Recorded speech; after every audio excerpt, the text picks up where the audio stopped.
Welcome to this episode of YouTube. We thought we'd share with you our first snowfalls over the years, and this is when Axel and Grayson were pups in 2016.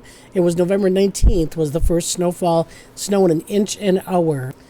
Then in 2017, an October 27th snow brought about 4 or 5 inches while the pond was still awaiting to be drained. And certainly we like to keep a little bit of that nice contrasting view for watching the wolves from the webcams as well. 2018, we had an early snow, October 5th. And some of these early snows don't always stay. They're a dusting and things warm up and it kind of goes away.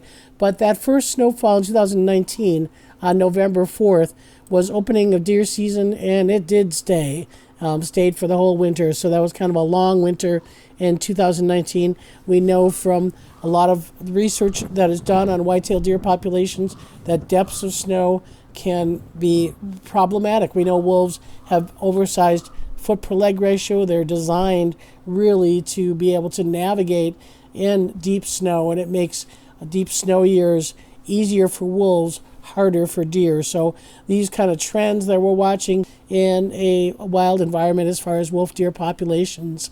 And then we go to 2020, October 17th, it was Denali's retirement day. So we certainly had a lot going on that day, and adding to a wolf who's coming out of a pack, having a little bit of a deposed kind of stress to add a little bit of that cold was a little problematic for us. 2021, Rika's first snowfall didn't amount to much, but it was enough to kind of keep her focused. She was a little intimidated at first. Most of that intimidation was Axel, though. It wasn't the snow. If you recall, when Rika came in, she was a lone pup. She didn't have other pup mates to kind of help give her confidence, so she definitely had Grayson as being her probably most socially bonded pack mate at that time, but still she really didn't flourish until Kaz and Blackstone came in a year later, and again that was our decision to really help Rika gain some of that puphood and some of that social behavior that she lost being a lone pup. So we go to 2022 when Kaz and Blackstone came in. We saw an October 15th snow that we still had a lot of green vegetation on the ground, and so that means that the snow was wet. It kind of hung on the plants, and again made for a great view, a lot of good reflections in the pond.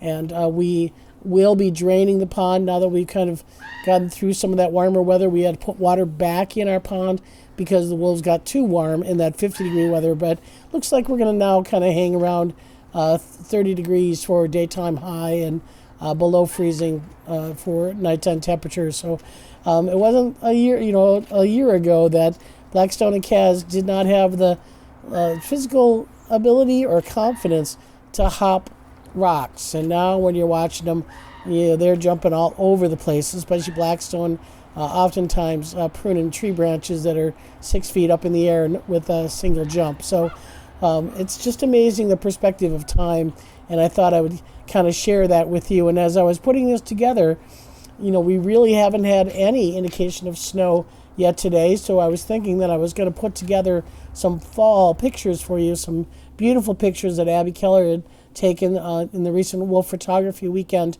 Then lo and behold, today at almost 2 in the afternoon, we got our first snow for the year.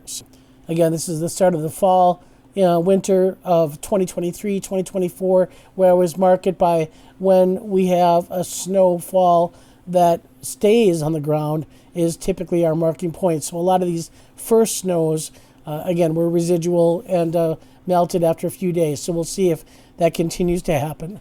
Thanks for watching.